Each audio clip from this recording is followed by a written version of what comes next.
आप सभी मैट्रिक परीक्षार्थियों को बहुत बहुत बधाई, शुभकामना, साथ साथ बेहतर अंक प्राप्ति के साथ उज्जवल भविष्य की कामना करता हूं।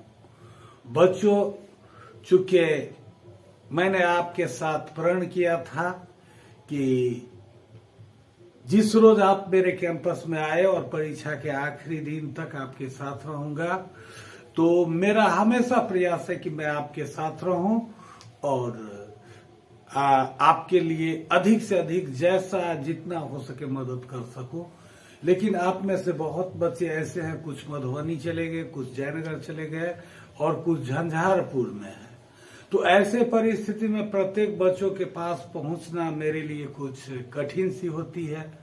लेकिन मैं चाहता हूं कि आप में से अधिक बच्चों के पास पहुंचूं और पहुंचूंगा। जिन बच्चों के पास अगर मैं नहीं पहुंचूंगा तो वो हमारे चैनल, एजुकेशनल चैनल SBPS बेला और RMCC बेला को देख लें, कि यूट्यूब पर जाकर के सर्च करके देख लेंगे। हम आपसे मिलने का कोशिश करेंगे।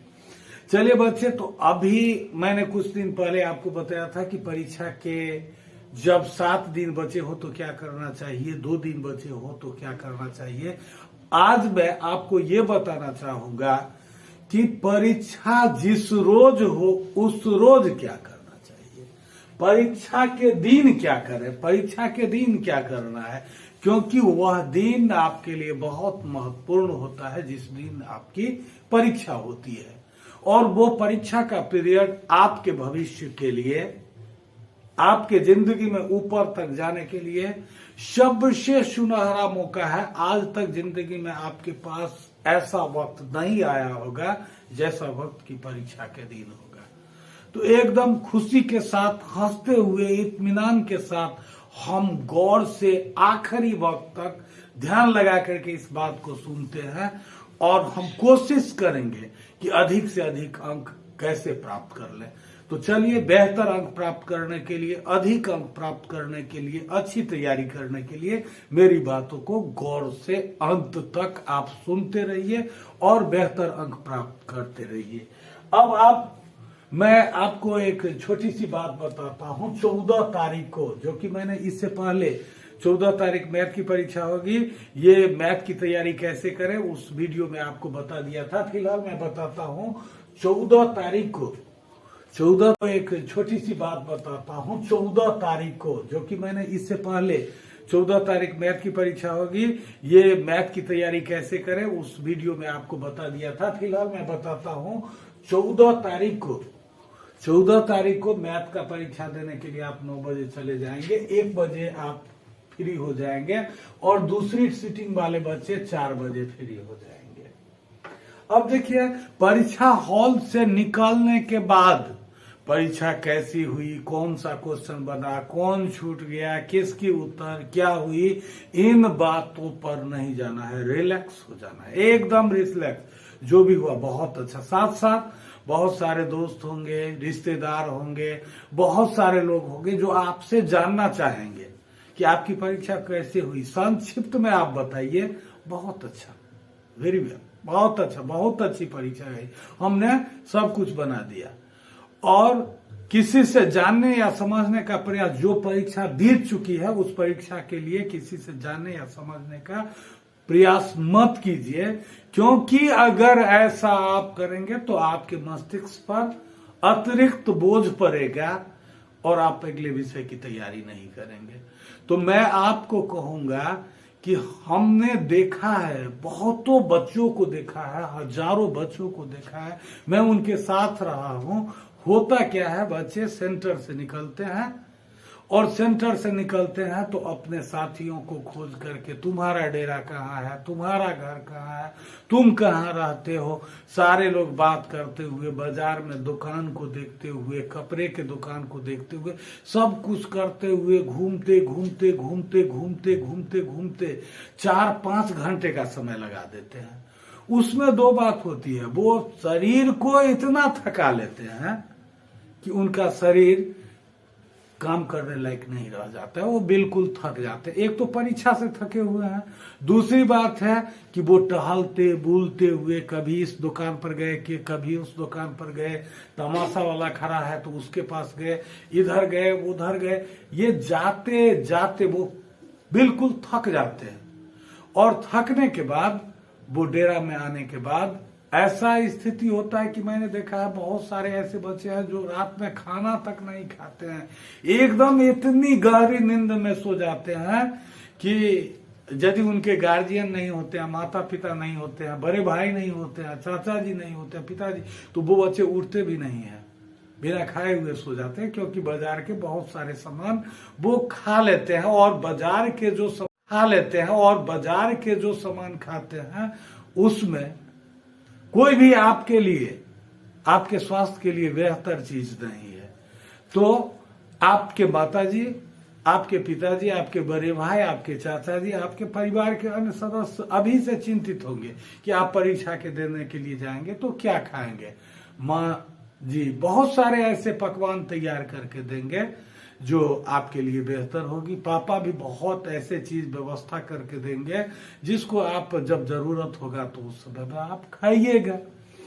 तो हमें परीक्षा के दिन क्या करना चाहिए? परीक्षा से निकलने के बाद आप सीधे डेरा पर चले आइए, जहां पर आपका डेरा है, कहीं मत जाइए और डेरा पर आ जाइए। डेरा पर आने के बाद अगर घर से आप कोई रेडीमेड खाना या कुछ ऐसा चीज रखे हुए हैं तो वो खा लीजिए, खाने के बाद पानी पी लीजिए। और मैं बताता हूं, आपको हंसी नहीं आना चाहिए, और यदि आपके साथ कोई देख रहे हैं तो उन्हें भी नहीं हंसी आना चाहिए। आप इत्मीनान के साथ सो जाइए और जितना देर मन करे, 4 घंटा, 5 घंटा, 6 घंटा, 7 घंटा, मैं आपको निश्चित वादे के साथ कहता हूं, एकदम कहता हूं, वादा करता हूं, आपकी अगले रोज की परीक्षा बहुत अच्छी होगी। आप सो जाइए जितना देर सो सके। शायद आप 4-5 घंटा सोइएगा तो निश्चित रूप से आपकी नींद खुल जाएगी, लेकिन मेरा उम्मीद है कि आपके रिश्तेदार, आपके अगल बगल वाले लोग ऐसा करने पर आपको मना करेंगे और कहेंगे आपकी तैयारी नहीं होगी। लेकिन आप अगर अपने लिए सोचते हैं, अपने पिताजी के लिए सोचते हैं, अपने सर के लिए सोचते हैं, तो आप सो जाइए, कहीं मत घूमिए, एक कदम आगे नहीं बढ़ाइए, अपने ऊर्जा को बचाइए, अपने ताकत को बचाइए, अपने मस्तिष्क को आराम दीजिए और आराम से सो जाइए। 4-5-7 घंटा सोने के बाद अब आप एक चीज अंदाज कीजिए कि 14 तारीख को अब जब परीक्षा से निकल जाएंगे और 15 तारीख को, 15/2 को जब आप परीक्षा देने के लिए जाएंगे, 14/2 को परीक्षा से निकलेंगे और 15/2 को परीक्षा देने के लिए जाएंगे, तो इस बीच में आपके लिए कितने समय है? इस बीच में आपके लिए 20 से 22 घंटे, 20 से 22 घंटे हैं। और ये 20 से 22 घंटे आपके स्वास्थ्य के लिए, आपके बेहतर भविष्य के लिए, आपके अच्छे के लिए, आपको उच्चतम मंजिल पर पहुंचने के लिए ये 22 घंटा काफी महत्वपूर्ण है। अब इस 22 घंटा का, इस 20 घंटा का आपको कैसे उपयोग करना है, इसके संदर्भ में मैं अलग से बता रहा हूं कि 22 घंटा का कैसे उपयोग। इन्हीं 22 घंटा का उपयोग बच्चे सही से नहीं कर पाते हैं, और जब वो सही से नहीं कर पाते हैं तो वो तैयारी नहीं कर पाते हैं, और तैयारी नहीं कर पाते हैं तो अंक अच्छी नहीं उठती है। तो फिर भविष्य में आपको बहुत अफसोस करना पड़ेगा कि मैंने ये नहीं किया, वो नहीं किया। आज मेरा भी 429 होता, 457 होता, 482 होता, काश मैंने भी समय का उपयोग किया होगा। चलिए, ये सब आपको सोचनी नहीं है। आप चलिए थोड़ी सी इत्मीनान के साथ आप देखते हैं कि 14 तारीख को आप परीक्षा देकर के निकलिएगा और 15 को इंटर कीजिएगा। इससे पहले आपके पास इस गैपिंग में 20 से 22 घंटा का समय है। तो 20 से 22 घंटा बहुत काफी समय है एक सब्जेक्ट के लिए। अब करना क्या है, इसको हम देखते हैं कि करना क्या है। ये जो 20 से 22 घंटा है, यानी 14 को हम निकलते हैं और 15 को परीक्षा में जाते हैं। तो इस बीच में जो 20 से 22 घंटा का समय है, इस 20 से 22 घंटा का समय हम क्या करेंगे? तो मैंने पहले कहा कि परीक्षा से निकलते हैं, थकावट रहती है, डेरा पर आइए, सो जाइए। 5 से 6 घंटा आप पहले, यानी अपना डेली वर्क, अपना घरेलू काम या जो भी हो, सब कुछ मिला करके आप क्या कीजिए, तो इस पर 10 से 12 घंटा का टाइम दे दीजिए। 10 से 12 घंटा का टाइम दीजिए। इसमें सोना है, नहाना है, खाना है, सब्जी लाना है, परिजन से बात करना है, रिश्तेदार का आदर सम्मान करना है। क्योंकि आप परीक्षा देने के लिए जाएंगे, नए जगह पर जाएंगे, तो बहुत सारे ऐसे भी लोग मिलेंगे जो आपसे मिलने के लिए आएंगे। ज्यादा देर उनसे बात मत कीजिए और ज्यादा उनको दिखाइए नहीं, ये मंदिर है, ये मेरा घर है, ये है, ये सब कुछ नहीं। बस अभिवादन कीजिए, आशीर्वाद उनसे लीजिए और माफी उनसे मांगिए। परीक्षा के बाद उनसे बहुत बातचीत कीजिएगा। तो आप ये जो 20 से 22 घंटे अगले रोज की परीक्षा में है, तो 10 से 12 घंटा समय में आप कैलकुलेट कीजिए कि आपको नहाना, खाना, बाजार से सामान लाना है, सबसे बात करना है। तो ये 10 से 12 घंटे बच गए। तो इधर आपका ये 10 घंटा है, ये 10 घंटा है। तो 10 घंटा को आप कैसे सब्जेक्ट पर बिताइएगा? चलिए, मान लीजिए ये 10 H है आपके पास, इधर 12 H में 4 इधर कर दिए और 8 रहा, तो इधर आपका सब कुछ हो गया। तो ये 10 घंटा का जो समय है, इस 10 घंटा में इसमें से 4 डालिए, इसके बीच में 4 अगर बीच में डाल दीजिएगा तो ये कुछ कम हो जाएगा। तो इधर आपको थोड़ा सा मदद आएगा। क्यों? क्योंकि लगातार 10 घंटा आप नहीं सो सकते हैं। तो अब चलिए कि इनको, ये जो 10 घंटा है, इस 10 घंटा को हम 3 भागों में बांटते हैं। 1, 2 और 3, ये 3 भाग में हम बांट दिए। बहुत केवल बना लीजिए, बाद बाकी आप फिगर बनाएंगे, सब कुछ समझ में आ जाएगा कि क्या लिखना है, कैसे करना है, क्या नहीं करना है। तो ये 4 × 5, यानी कि इसके लिए आप 2 घंटा दिए। सुबह में ऐसा करते करते आप इन 24 घंटा करते करते एक अजब सी सुबह होगी 15 तारीख को। और जब उस 15 तारीख की सुबह होगी तो आपको कुछ खाने के लिए मिलेगा। आप जल्दीबाजी में नहाएंगे और नहा करके आप परमपिता परमेश्वर को प्रणाम कीजिए, सभी देवी देवताओं को प्रणाम कीजिए, इष्ट देव को प्रणाम कीजिए, अपने गुरुदेव को प्रणाम कीजिए। और प्रणाम करने के बाद आपको हल्का, अगर पहली सिटिंग में परीक्षा है, हल्की खाना खाइए, हल्का खाना।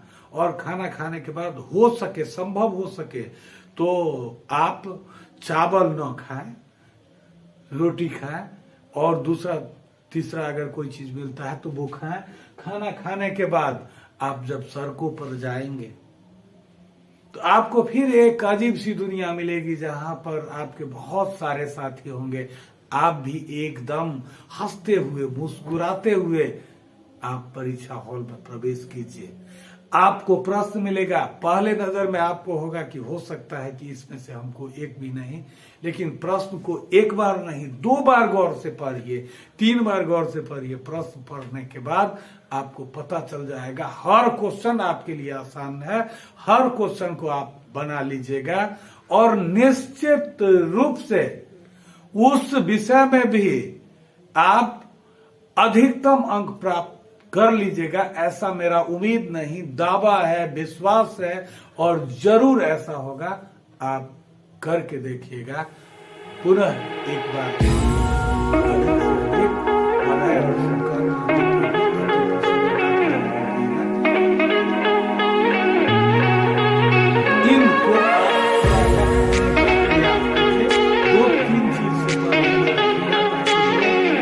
क्लाइमेट चेंज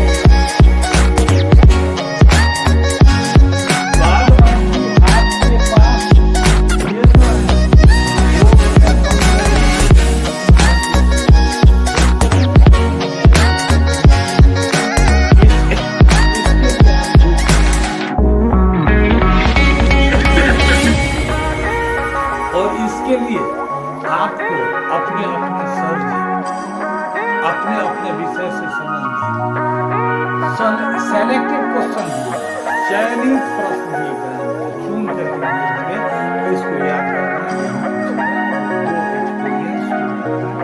ऐसा होगा। वो जो बताएंगे वही पूछेगा, 2-4 इधर उधर हो सकता है, इसके लिए कोई बात नहीं है।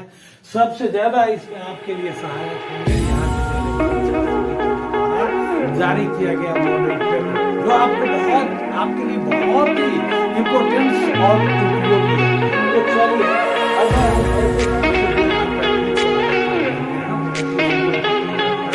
पढ़ाई के बीच हम आपस में साथियों से